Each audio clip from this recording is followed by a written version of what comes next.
Bienvenue, frères d'armes. Bienvenue sur Stratégos Histoire, la chaîne où nous dévoilons les stratégies des plus grands commandants de l'histoire. Aujourd'hui, nous allons explorer la vie et l'héritage d'Erich von Manstein, le maître de la stratégie allemande durant la Seconde Guerre mondiale. Architecte de manœuvres audacieuses, comme la campagne de France et la contre-offensive de Kharkov, son esprit calculateur fit de lui l'un des généraux les plus brillants de son époque. Mais avant de tracer la carte de son histoire, je t'invite à renforcer nos rangs. Laisse un like et abonne-toi à Stratégos. Ensemble, nous continuerons à analyser les esprits les plus influents de l'histoire militaire. Ajuste ta tactique, car l'histoire de von Manstein commence maintenant. Première partie. Erich von Manstein est né le 24 novembre 1887 à Berlin, au sein d'une famille aristocratique profondément enracinée dans la tradition militaire prussienne. Ses parents, le général Eduard von Lewinsky et Hélène von Sperling, appartenaient à un réseau de familles militaires dont les noms étaient synonymes de service pour l'Empire allemand. Fait curieux, Erich fut adopté par son oncle, le général Georg von Manstein, après la mort de sa mère. Ce changement de nom ne fit que renforcer ses liens avec l'élite militaire, tout en l'exposant dès son plus jeune âge aux idéaux de discipline, de sacrifice et de stratégie militaire. Dans son foyer, Erich grandit entouré d'histoires de guerres passées, de cartes stratégiques et d'une éducation rigide, typique de la noblesse prussienne. Dès son enfance, il comprit que son destin était sur les champs de bataille. À 13 ans, Erich intégra la prestigieuse école de cadets de Wahlstatt, une institution conçue pour former les futurs officiers de l'armée allemande. Son talent naturel pour la tactique et la stratégie le distingua rapidement de ses camarades. Ce jeune cadet ne se contentait pas d'être discipliné, il était aussi méticuleux, faisant preuve d'un esprit brillant, qui lui permit d'exceller dans des matières clés comme les mathématiques et la théorie militaire. En 1906, il poursuivit sa formation à l'Académie de guerre prussienne de Berlin. C'est là qu'il commença à affiner sa compréhension de la guerre moderne, en étudiant les campagnes de Frédéric le Grand, ainsi que les leçons récentes de la guerre franco-prussienne de 1870. Pour Manstein, la guerre n'était pas seulement un acte de force, mais un jeu complexe de calcul et d'audace. En 1913, alors que les tensions montaient en Europe, Erich était déjà positionné comme un jeune officier prometteur, avec le grade de lieutenant. Ses supérieurs le considéraient comme un homme destiné à accomplir de grandes choses. Il était loin de se douter que sa première épreuve majeure était imminente. Le 28 juillet 1914, l'Europe plongea dans la Première Guerre mondiale. Pour le jeune Manstein, c'était l'occasion d'appliquer tout ce qu'il avait appris dans les académies. Il fut affecté en tant qu'officier d'état-major, jouant un rôle crucial dans la planification et la coordination des opérations sur les fronts occidental et oriental. Sur le front occidental, Manstein fut confronté à l'impasse brutale des tranchées. Bien qu'il ne commandât pas directement des troupes, son travail en arrière-ligne était tout aussi crucial. Il concevait des routes d'approvisionnement, organisait les déploiements et analysait les mouvements ennemis. Ces missions lui apprirent les complexités de la logistique dans une guerre industrialisée, où chaque détail pouvait déterminer le sort de milliers d'hommes. Plus tard, il fut transféré sur le front oriental, où les conditions étaient radicalement différentes. Ici, dans les immenses plaines de Russie, la guerre était plus mobile et chaotique. Manstein se distingua par sa capacité à s'adapter rapidement, proposant des solutions innovantes qui attirèrent l'attention de ses supérieurs. En 1916, il fut promu capitaine, une avancée significative pour un officier de son âge. Cependant, la guerre lui révéla non seulement le coût humain des conflits, mais aussi les limites d'une armée qui, malgré sa discipline, restait prisonnière de schémas de pensée dépassés. Lorsque le conflit prit fin en 1918, Manstein ne s'était pas seulement distingué par sa survie, mais avait également acquis une précieuse expérience en stratégie et en commandement. Bien que l'Allemagne fût vaincue, il ne voyait pas cette issue comme un échec personnel, mais comme une leçon pour les générations futures de commandants. La Première Guerre mondiale laissa une empreinte indélébile sur Erich von Manstein. Il fut témoin direct de la dévastation d'un conflit moderne, mais il en tira aussi des enseignements essentiels sur l'importance de la mobilité, la planification stratégique et la capacité à improviser sous pression. Manstein revint dans une Allemagne humiliée par le traité de Versailles, mais sa détermination resta intacte. Pour lui, l'armée restait l'institution centrale capable de restaurer la fierté allemande. Dans les années suivantes, il travailla sans relâche pour s'adapter aux restrictions imposées par les Alliés, participant activement à la réorganisation du Reichswehr, l'armée limitée de l'après-guerre. Deuxième partie, 1919. L'Allemagne était un pays vaincu, soumis aux dures conditions imposées par le traité de Versailles. Parmi les nombreuses restrictions, l'armée allemande, le Reichswehr, était limitée à 100 000 hommes, sans artillerie lourde, sans chars ni aviation. C'est dans ce contexte qu'Erich von Manstein revint après la Première Guerre mondiale, déterminé à ne pas abandonner sa carrière militaire. Malgré ces limitations, le Reichswehr devint un laboratoire d'idées, un espace pour les esprits créatifs cherchant à contourner les obstacles imposés par les Alliés. Manstein en faisait partie et se spécialisa dans les tactiques défensives et offensives, adaptées à la réalité d'une armée réduite. Très vite, Manstein démontra sa valeur, se distinguant par son esprit analytique et sa capacité à trouver des solutions innovantes à des problèmes complexes. En tant qu'officier d'état-major, il participa à la conception de simulations stratégiques destinées à maintenir l'armée prête, même si ce n'était qu'en théorie.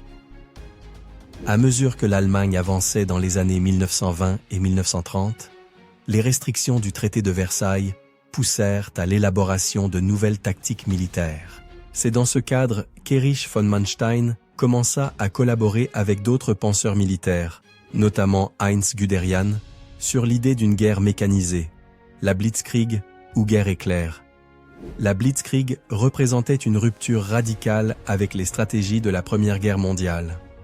Au lieu de s'appuyer sur des lignes de défense statiques, cette nouvelle doctrine reposait sur des mouvements rapides et coordonnés, combinant chars, infanterie motorisée et soutien aérien pour désorienter et anéantir l'ennemi avant qu'il ne puisse réagir.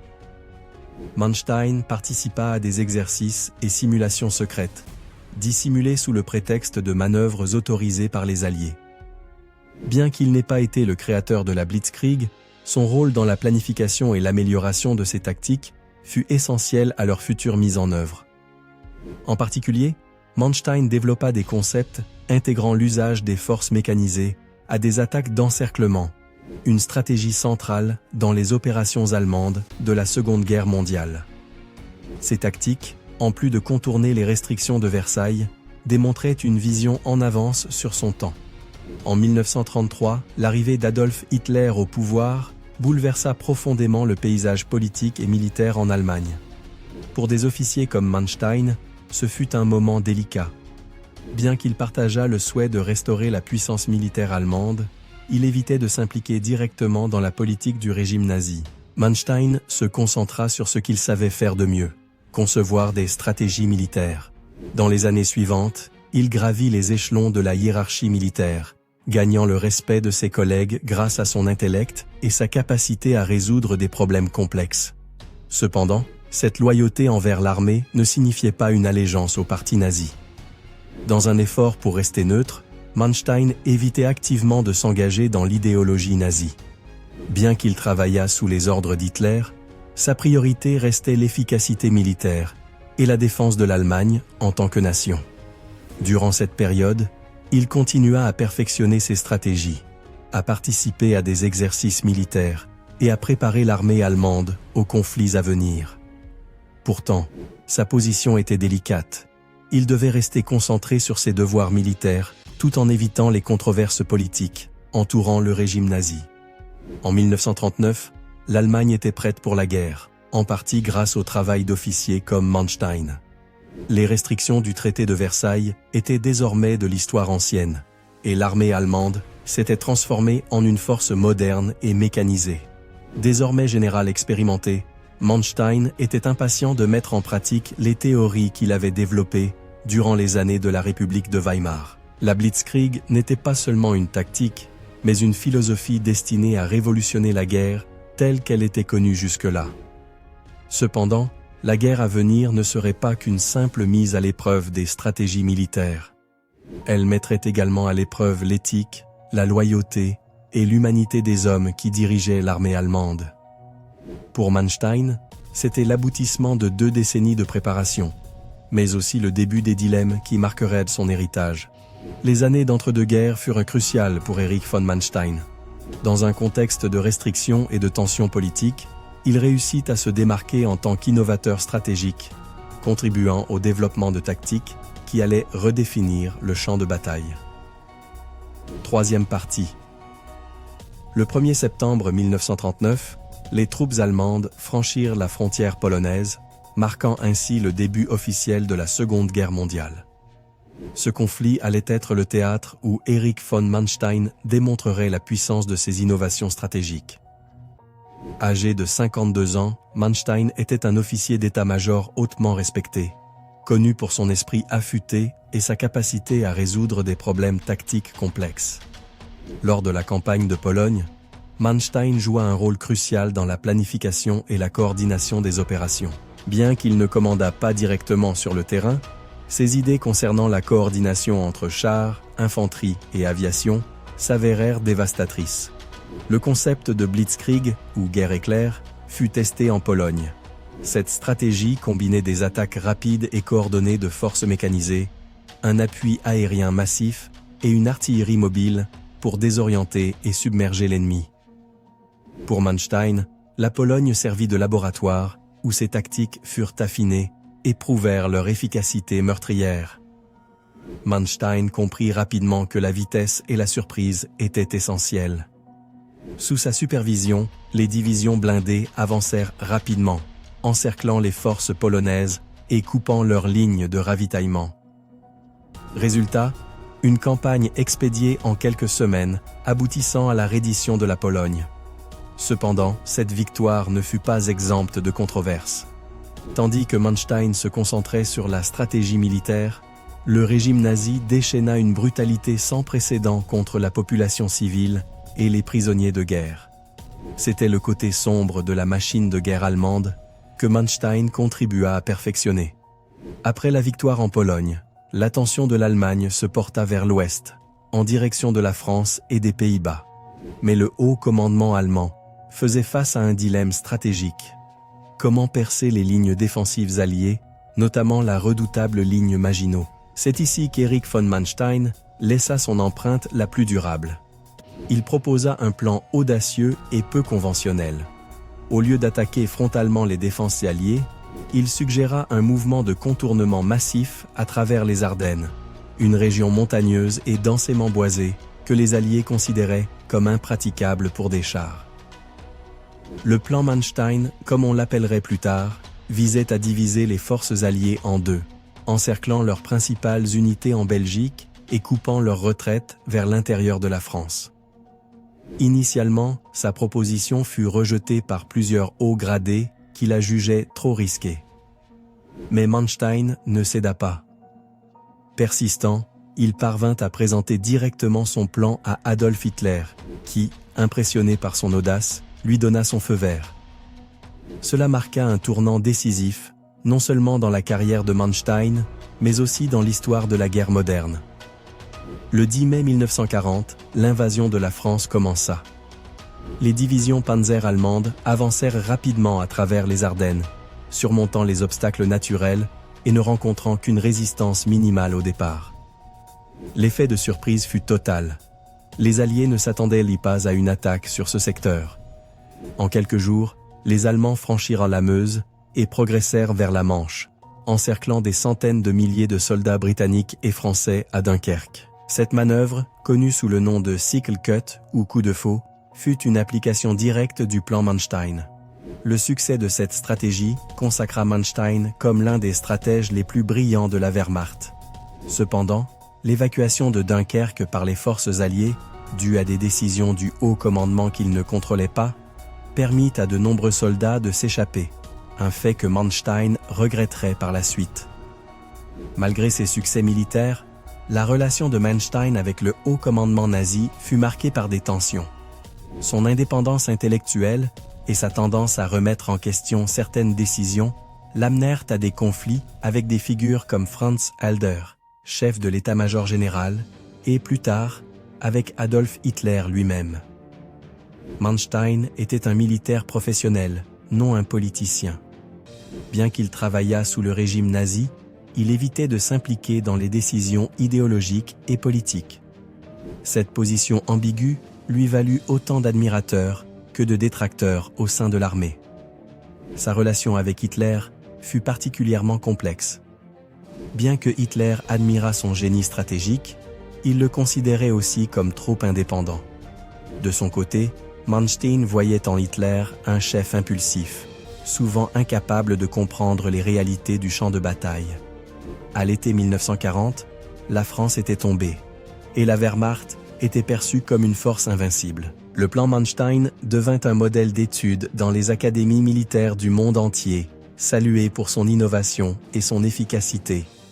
Cependant, le succès de Manstein et de la Wehrmacht durant cette période ne peut être dissocié du régime qui les employait. La brillance tactique ne s'exerçait pas dans un vide, et les victoires militaires allemandes ouvrirent la voie aux crimes du Troisième Reich. Quatrième partie. Le 22 juin 1941, l'Allemagne lança l'opération Barbarossa, la plus grande invasion terrestre de l'histoire, dirigée contre l'Union soviétique. Pour Erich von Manstein, c'était l'occasion parfaite de démontrer son génie tactique. Nommé commandant du 56e corps blindé, Manstein dirigea l'une des percées les plus rapides et les plus efficaces de la campagne initiale. Son unité pénétra profondément en territoire soviétique, encerclant et détruisant de nombreuses divisions ennemies. La Blitzkrieg, perfectionnée en Pologne et en France, fut adaptée aux immenses steppes de l'Est, et Manstein exécuta des manœuvres d'encerclement d'une précision implacable. Cependant, tout ne fut pas une succession de victoires. Dès le début, les distances infinies, la résistance acharnée des Soviétiques et les conditions climatiques extrêmes commencèrent à affaiblir les forces allemandes. Malgré ces défis, Manstein démontra sa capacité d'adaptation, maintenant le rythme offensif aussi longtemps que possible. À l'été 1942, Manstein reçut une nouvelle mission. Capturer Sébastopol, une forteresse soviétique clé en Crimée. Ce fut son plus grand moment de gloire en tant que maître des sièges. Sébastopol était fortement défendu, avec des systèmes de fortification presque impénétrables. Manstein dirigea l'assaut avec une planification méticuleuse, utilisant une artillerie massive, dont le célèbre canon Dora, la plus grande arme jamais construite. Pendant des semaines, ses forces attaquèrent avec une précision chirurgicale, épuisant peu à peu les défenses soviétiques. Le 4 juillet 1942, Sébastopol tomba, et Manstein fut élevé au rang de héros national. Sa capacité à coordonner les différentes branches des forces armées et sa ténacité firent de lui l'un des généraux les plus respectés du Reich.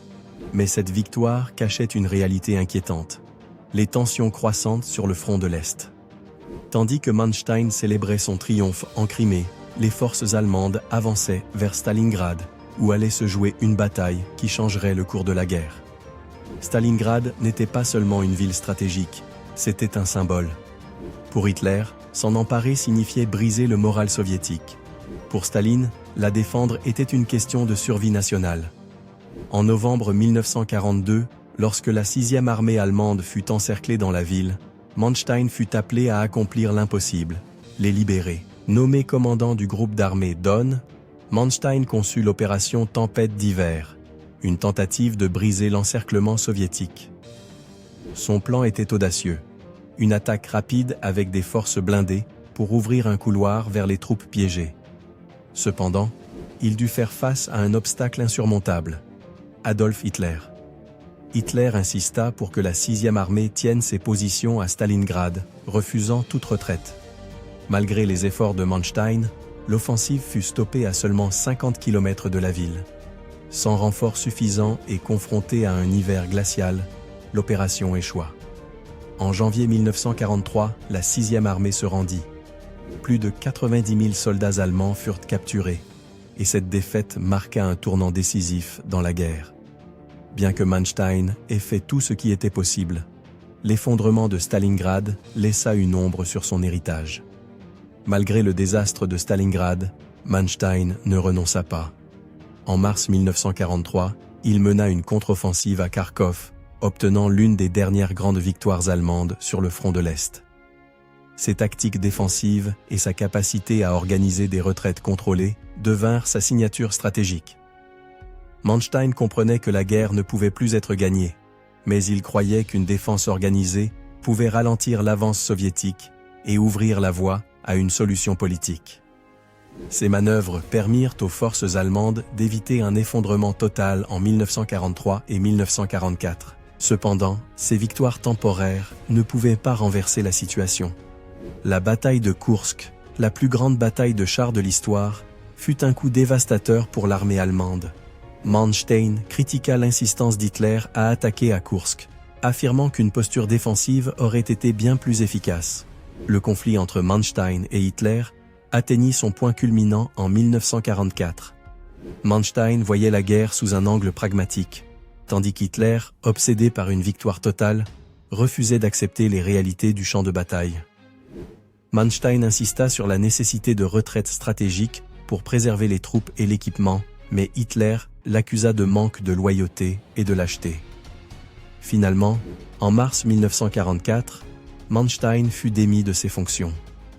Pour beaucoup, cet événement marqua la fin de la Wehrmacht en tant que force militaire professionnelle, désormais entièrement soumise aux caprices d'Hitler.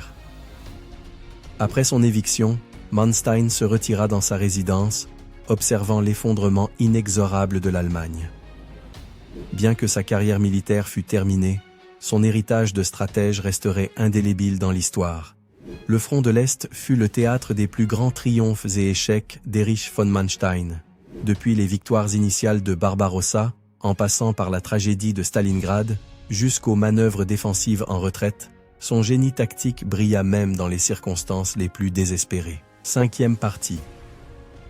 Avec la défaite imminente de l'Allemagne nazie, la fin de la guerre entraîna la capture de plusieurs hauts responsables du régime. En mai 1945, après la reddition allemande, Erich von Manstein, comme de nombreux officiers supérieurs, se rendit aux forces alliées. Manstein fut arrêté et accusé de crimes de guerre pour son implication dans les atrocités commises sur le front de l'Est, notamment dans les opérations ayant conduit à la mort de millions de civils soviétiques, de prisonniers de guerre et à la destruction de villes entières. Toutefois, son procès ne se tint pas à Nuremberg, où furent jugés la plupart des hauts dignitaires nazis, mais devant le tribunal militaire britannique, dans le cadre des procès de l'après-guerre. Sa défense s'articula autour d'un point clé. Il affirma qu'il n'était qu'un militaire professionnel, ayant suivi les ordres, restant focalisé exclusivement sur la stratégie et la tactique, sans s'impliquer directement dans les décisions politiques, ni dans les atrocités du régime. Manstein se présenta comme un soldat engagé dans la guerre, mais qui ne partageait pas l'idéologie du Troisième Reich. Malgré ces arguments, les tribunaux le déclarèrent coupable de crimes de guerre, bien que les accusations les plus graves, comme le génocide, ne furent pas retenues. En 1949, il fut condamné à 18 ans de prison pour sa participation à la planification de campagnes militaires ayant entraîné la mort de civils et de prisonniers de guerre. Manstein passa 4 ans derrière les barreaux, mais en 1953, en raison de son état de santé fragile, il fut libéré de manière anticipée. La décision des Alliés de lui accorder cette libération fut controversée. Certains estimaient que sa santé justifiait cette clémence, tandis que d'autres y voyaient un geste politique destiné à lui permettre de contribuer à la reconstruction de l'Allemagne de l'Ouest. Dans sa retraite, Manstein se consacra à l'écriture de ses mémoires, publiées en 1955, sous le titre « Victoire perdue », Verloren Siege. Dans cet ouvrage, Manstein réfléchit sur sa carrière militaire, la stratégie et la guerre sur le front de l'Est. L'ouvrage devint un texte clé pour les études militaires, offrant une analyse détaillée des opérations auxquelles Manstein avait participé, tout en présentant une perspective où l'auteur se dépeignait comme un soldat pris au piège d'un conflit dévastateur, accomplissant simplement son devoir. Victoire perdue fut acclamé par certains comme un chef-d'œuvre d'analyse stratégique, mais également critiqué pour son approche partiale, où Manstein se présentait comme un homme d'honneur, évoluant au sein d'une guerre totale. Si l'ouvrage fut reconnu pour sa valeur historique, il fut aussi perçu comme une justification implicite de son implication dans le conflit, notamment en ce qui concerne son rôle dans la brutalité du front de l'Est. Manstein devint également une figure de consultation informelle pour la nouvelle Bundeswehr, l'armée de la République fédérale d'Allemagne. Dans ce cadre, son expérience et son expertise en guerre mécanisée et en stratégie furent appréciées, bien qu'il se tint à l'écart des questions politiques de l'après-guerre. Durant les années 1960, Erich von Manstein se retira complètement de la vie publique, s'éloignant de tout engagement politique ou militaire direct. Toutefois, son héritage stratégique perdura dans le monde académique et militaire, où beaucoup le considéraient comme une figure clé pour la compréhension des tactiques de guerre modernes. Son nom resta marqué par son association avec le régime nazi, ce qui ternit sa réputation aux yeux de ceux qui ne le voyaient que comme un collaborateur du Troisième Reich. Cependant, l'admiration pour son génie tactique sur le champ de bataille ne disparut jamais totalement. Manstein demeure une figure controversée. Pour certains, un génie militaire pris dans les tourments de l'histoire. Pour d'autres, un homme dont la participation aux campagnes ayant causé tant de souffrances ne devrait jamais être oublié. Le 9 juin 1973, Erich von Manstein s'éteignit à l'âge de 85 ans. Sa mort mit fin à la vie de l'un des généraux les plus complexes et controversés de la Seconde Guerre mondiale. Son héritage reste un sujet de débat. Erich von Manstein est-il simplement un stratège de génie, dont la capacité à penser différemment mérite d'être honorée, ou était-il un homme qui, en fin de compte, choisit de poursuivre sa carrière militaire sans remettre en question les horreurs de l'idéologie nazie qui le soutenait? Quoi qu'il en soit, sa figure demeure un symbole de la complexité de la guerre, de la morale et de la responsabilité. Merci d'avoir suivi ce voyage à travers la vie et l'héritage d'Erich von Manstein. N'oubliez pas de laisser un like et de vous abonner. On se retrouve dans la prochaine vidéo, Frères d'armes.